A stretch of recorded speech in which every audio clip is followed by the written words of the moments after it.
Hello, hello. Welcome to this new week.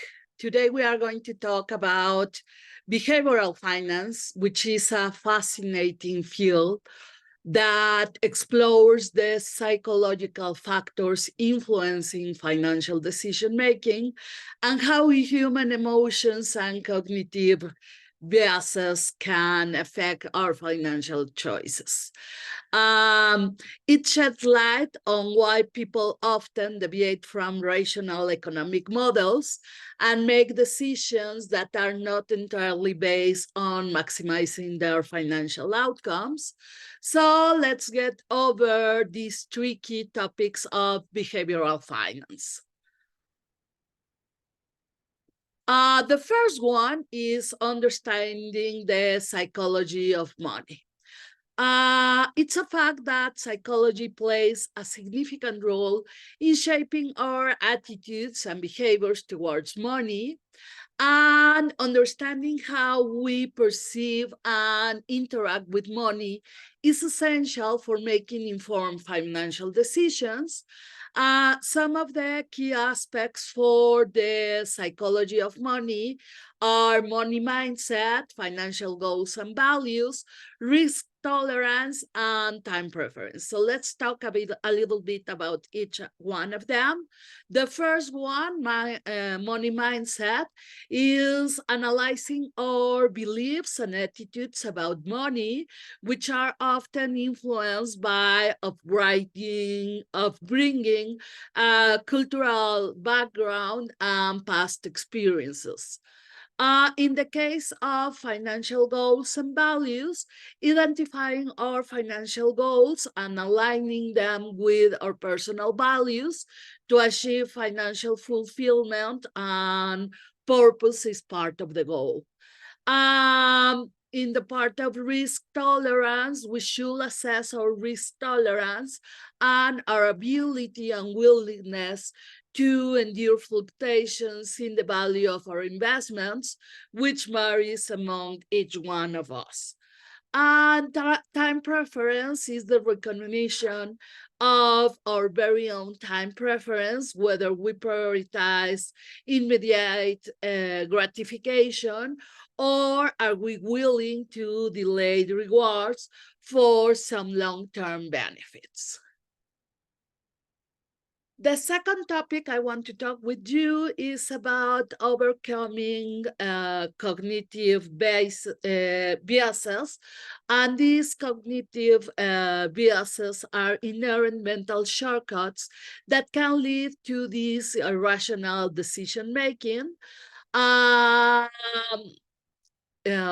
we have these kinds of biases on every concept, in every context, but in the context of finance, these biases can influence how we perceive the risk, how we evaluate investment opportunities, and how we handle the losses and the gains.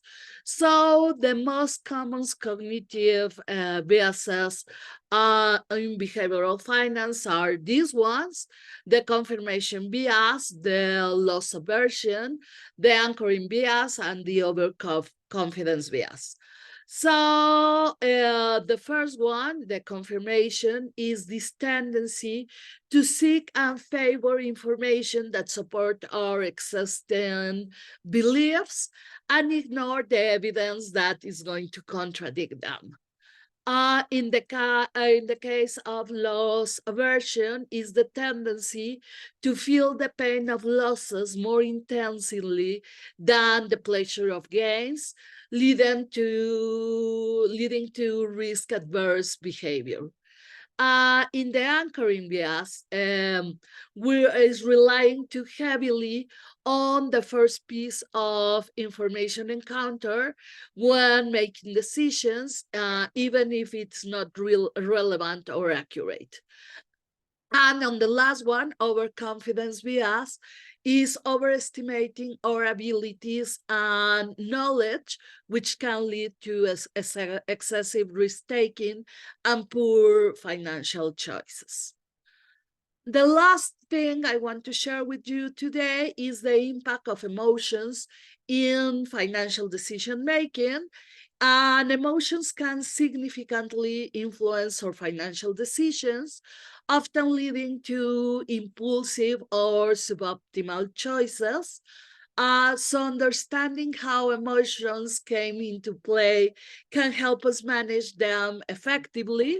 Some of the key emotions that impact the financial decision making are going to be fear and greed, herding behavior, overreacting to news, and regret aversion. So let's talk about the first one. Fear of losses and the desire to make quick gains can drive into impulsive decisions, such as panic selling during market downturns or chasing for speculative investments. In the second one, herding behavior, the tendency to follow the crowd and make decisions based on what others are doing rather than conducting an independent research, a most serious research. And overreacting to news is this emotionally reacting to market news or events that can lead into excessive trading and negatively impact the long-term investment returns. And the last one, regret aversion, is avoiding these decisions that may result in feelings of regret, even if they are rational choices from a financial point of view, a financial perspective.